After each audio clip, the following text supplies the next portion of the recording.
ডিভিজনৰ কথাটো যিহেতু ৰাইজে বিচাৰিছে আৰু আজিৰ কথা নহয় এইটো আজি হাওৰাঘাট কিৰাত ভৱনত এটা মিটিং সাব ডিভিজন কথা লৈ মিটিং অনুষ্ঠিত হৈছে কথাটো সাব ডিভিজনৰ কথাই পতা হৈছে আৰু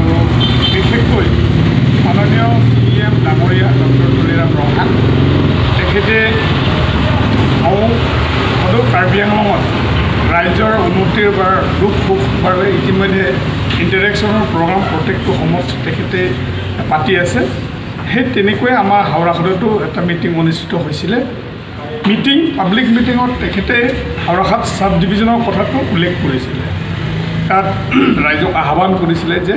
সাব ডিভিজনখন হৈ যাব কিন্তু ভূমিৰ কথা লৈ মানে তেখেতে ৰাইজক ঠেলি দিছিলে যে ভূমিটো যদি হৈ যায় তো সাব ডিভিজন হৈ যাব বুলি কৈছিলে সেয়েহে আজি ইয়াত কমিটিয়ে এটা মিটিং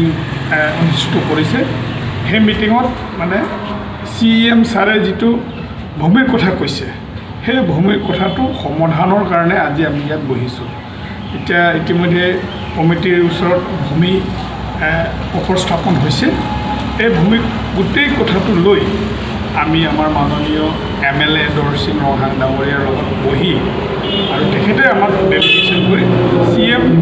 CM ছাৰৰ ওচৰত তেখেতে লৈ যাব এইখিনি কথাই মানে আজি মিটিঙত আমি সিদ্ধান্ত লৈছোঁ আজি হাওৰাঘাট মহকুমা কাৰ্যকৰীকৰণ সমিতিৰ ফালৰ পৰা এখন মিটিং আহ্বান কৰা হৈছে ৰাজহুৱা মিটিং আৰু এই ৰাজহুৱা সভাখন আমি বিশেষকৈ কাৰ্বি আংলং জিলা স্বায়ত্তশাসিত পৰিষদৰ মুখ্য কাৰ্যবাহী সদস্য ডাঙৰীয়াৰ যি কাৰ্বি আংলং জিলাত ইণ্টাৰেকশ্যন প্ৰগ্ৰাম চলি আছে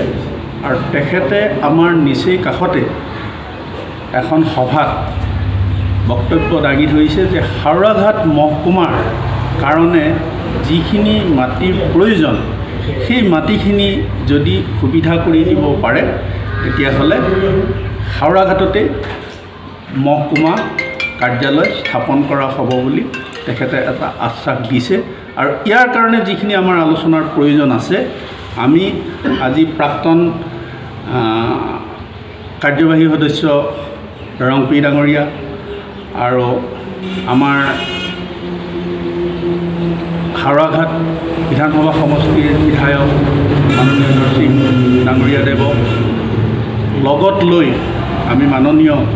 মুখ্য কাৰ্যবাহী সদস্য তুলিৰাম ৰংহাং দেৱক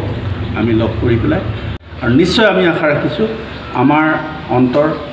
হাওৰাঘাট অঞ্চলৰ গোটেই অভাৱ অভিযোগখিনি নিশ্চয় আমাৰ মাননীয় জনপ্ৰিয় তুলিৰাম ৰংহাং CM ছাৰে আমাৰ সমস্যাখিনি সমাধান কৰিব আৰু এই সমাধান ক্ষেত্ৰত তেখেত বহুত আগ্ৰহী আমি জানো তেখেত এজন জনপ্ৰিয় আমাৰ মুখ্য কাৰ্যবাহী সদস্য আৰু আমি আলোচনাৰ পিছত তেখেতৰ লগত আলোচনা কৰাৰ পিছত আমি যে সমাধান সূত্ৰ এটা পাম সেইটো আমি আশা ৰাখিছোঁ